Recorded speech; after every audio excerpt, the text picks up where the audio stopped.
चोंगनान girls high school न सिर्फ अपने बहुत ही अच्छे एजुकेशन के लिए जाना जाता है बल्कि काफ़ी ब्यूटीफुल और ग्रेसफुल लड़कियों के लिए भी जाना जाता है।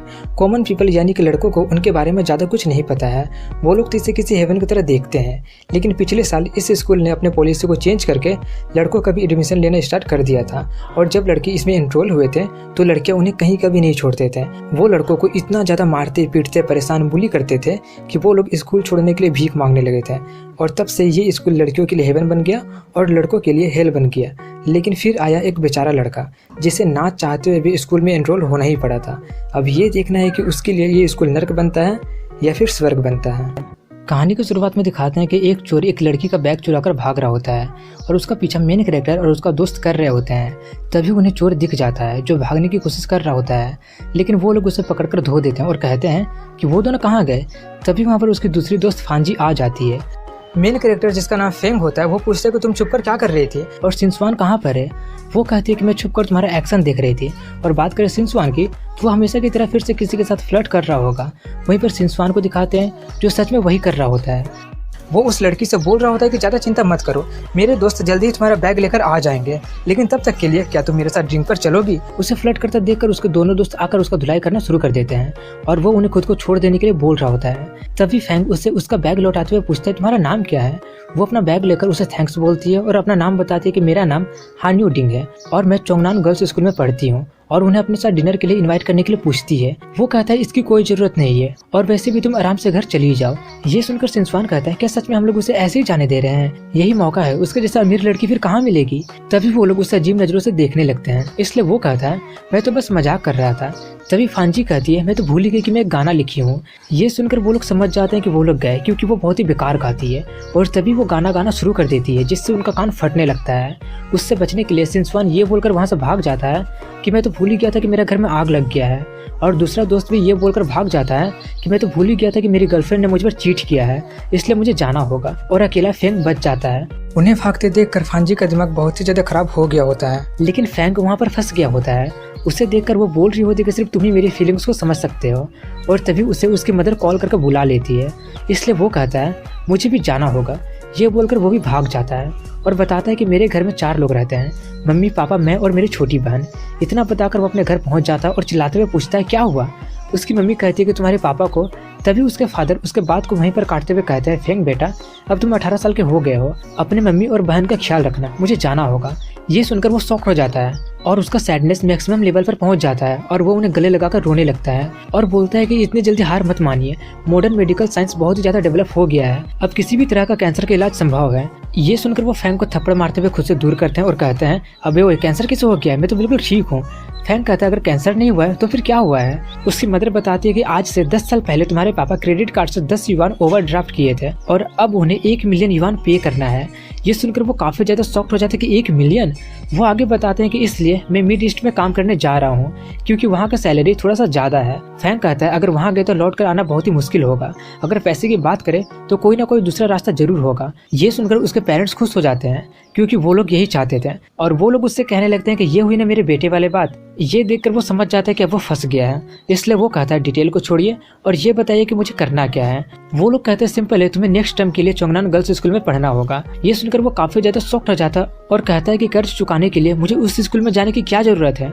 वो लोग कहते हैं कि उस स्कूल के प्रिंसिपल मेरी क्लासमेट थी और वो तुम्हें स्कॉलरशिप दे सकती है, लेकिन उसके बदले में तुम्हें वहाँ पर पढ़ना होगा। और हाँ, अगर तुम उस स्कूल में जाते हो तो हम लोग लान का भी वहीं पर ट्रांसफर कर देंगे। फैंग सोचता है अगर लान भी वहाँ पर होगी तो क्वालिटी ऑफ एजुकेशन काफी अच्छा होगा। उसे कुछ सोचते हुए देखकर उसके फादर कहते हैं अगर तुम नहीं जाना चाहते हो तो मत जाओ, हम तुम्हें ज्यादा फोर्स नहीं करेंगे। तभी वो कहता है फाइन मैं जा रहा हूँ। ये सुनकर वो लोग खुश हो जाते हैं और कहते हैं कि मुझे पता था कि तुम जाओगे, अब फैमिली का होप तुम ही पर है। वैसे भी प्रिंसिपल तुमसे कल ही मिलना चाहती है और हमने तुम्हारा सामान भी पैक कर दिया है, इसलिए अब तुम जा सकते हो।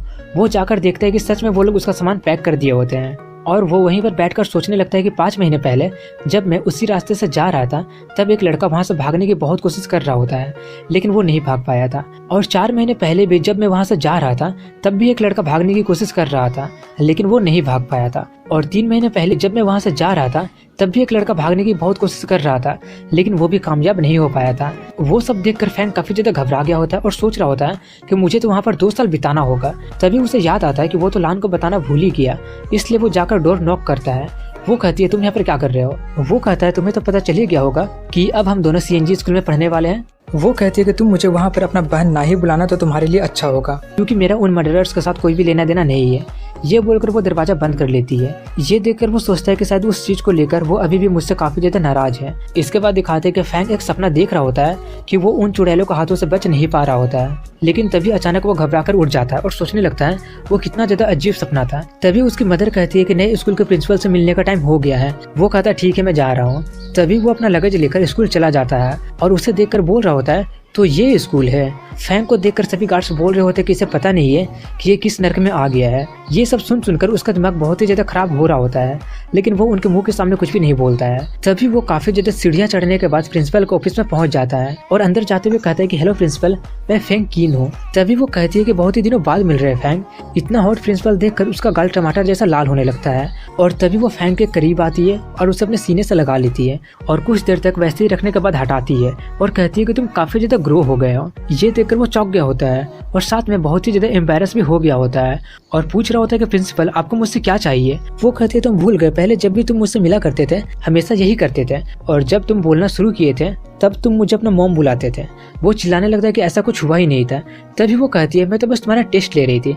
वो कहता है ये किस तरह का टेस्ट है। वो कहती है मैं तो बस मजाक कर रही थी, चलो अब काम की बातें करते हैं।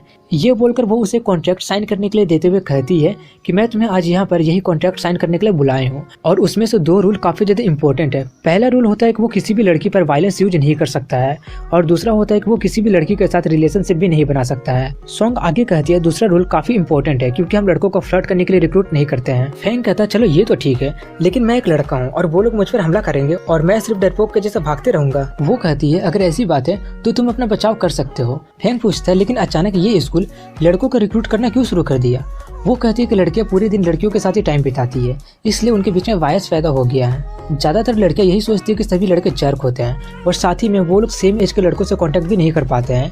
और हमने पिछले साल कई लड़कों को रिक्रूट भी किया था, लेकिन उन सभी लोगों का मोटिव सिर्फ गर्लफ्रेंड बनाने का था, इसलिए सभी लड़कियां लड़कों पर भड़की हुई है। इसलिए इस बार हम लोग कुछ अच्छे लड़कों को रिक्रूट कर रहे हैं और उससे रिक्वेस्ट करने लगती है कि मैं तुम पर बहुत ही विश्वास कर रही हूँ, प्लीज लड़कियों का भरोसा फिर से जीत लेना। फैंग कहता है तो ठीक है, मैं अपना पूरा कोशिश करूंगा। सॉन्ग खुश होकर कहते हैं तो ठीक है, तुम अपना लगेज लेकर बॉयज डॉर्मेट्री में जा सकते हो। फैंग अपना लगेज लेकर चला जाता है और वो देखता है कि उसका रूम काफी ज्यादा लग्जरियस होता है और वो उसका साफ सफाई करके थक गया होता है, इसलिए वो थोड़ा सा बाहर घूमने जाने के लिए सोचने लगता है। वो वहाँ का खूबसूरती देखकर बहुत ही ज्यादा इम्प्रेस हो गया होता है और वहाँ पर एक बहुत ही खूबसूरत आर्टिफिशियल लेक भी होता है और तभी वो देखता है कि वहाँ पर एक लड़की का स्कूल का यूनिफॉर्म होता है और वो देखकर वो सोच ही रहा होता है कि तभी एक लड़की उस लेक से निकल जाती है और वो दोनों एक दूसरे को देखकर बहुत ही ज्यादा शर्मा जाते हैं और वो लड़की चिल्लाने लगती है कि यहाँ पर एक लड़का क्या कर रहा है। फैंग उससे कहने की कोशिश करता है मैं तो बस यहाँ से जा रहा था, मैंने कुछ भी नहीं देखा है, मेरी आंखों को देखो, क्या तुम्हें सच में लगता है कि मैं तुमसे झूठ बोल सकता हूँ। लेकिन वो कुछ भी नहीं सुनती है और उसे मारने के लिए पीछा करने लगती है। फैंग उससे कहता है तुम्हें नहीं लगता कि तुम्हें सबसे पहले अपना ड्रेस पहनना चाहिए, लेकिन वो बोल रही होती कि मैं तुम्हारे टुकड़े टुकड़े कर दूंगी। तभी फैंग उसे बेवकूफ बनाकर वहाँ से भाग जाता है और वो वहीं पर बैठकर बोल रही होती है कि मैं उससे अपने ही हाथों से मारूंगी। वहीं पर फैंग उससे दूर आकर बोल रहा होता है कि चलो अच्छा हुआ कि अब वो मेरा पीछा नहीं कर रही है, वैसे भी मैं तो बस टहल रहा था, मुझे थोड़ी पता था कि मैं इतनी बड़ी मुसीबत में फंस जाऊंगा। तभी वो स्कूल से निकलकर अपने दोस्तों से मिलने चला जाता है। वहीं पर वो लोग फैंग को देखकर उसका मजाक उड़ाना शुरू कर देते हैं कि देखो ये रहा हमारा वॉरियर, हमने सोचा नहीं था कि तुम जिंदा वापस आ जाओगे, चलो इसे सेलिब्रेट करते हैं। और उसके साथ उसका फोटो खींचते हुए कहता है कि अगर उन लोगों ने तुम्हारा शकल का 12 बजा दिया तो मैं इसी फोटो से तुम्हें पहचान पाऊंगा। ये देखकर उसका दिमाग काफी ज्यादा खराब हो जाता है, इसलिए वो कहता है अब ये नाटक करना बंद करो और मेरा हेल्प करो। सिंसवान कहता है तुम्हारे लिए 2 न्यूज है। फैंग कहता है जल्दी से गुड न्यूज बताओ। सिंसवान कहता है अगर गुड न्यूज की बात करें तो तुम्हारी लॉटरी लग गई है क्योंकि वहाँ पर ब्यूटीज का ढेर लगा हुआ है। फैंग बैड न्यूज के बारे में पूछता है। वो कहता है अगर बैड न्यूज की बात करें तो वो सभी लोग बहुत ही ज्यादा क्रूएल है। उन सभी लोगों ने पिछली बार 300 लड़कों का काम तमाम कर दिया था और उन सभी लड़कियों में 4 लड़कियां ही सबसे ज्यादा हॉरिबल है। इतना सुनकर फैंग सोचने लगता है तो इसका मतलब मुझे उन 4 से बचकर रहना होगा। सिंसवान कहता है अभी मेरी बात खत्म नहीं हुई है, उनका स्टूडेंट यूनियन लड़कों को बहुत तड़पाती है। तभी फैंग चिल्लाने लगता है कि उन लोगों के पास पढ़ाई लिखाई नहीं होता है क्या, और सोचता है कि मुझे कुछ ना कुछ तो करना ही पड़ेगा क्योंकि मैं बैठे बैठे मौत का इंतजार तो करूंगा नहीं। और यहीं पर इस एपिसोड की एंडिंग हो जाती है। अगर वीडियो पसंद आया होगा तो लाइक करें, कमेंट करें, चैनल को जरूर सब्सक्राइब करें। मिलता हूँ अगले वीडियो में, तब तक के लिए हैव अ गुड डे।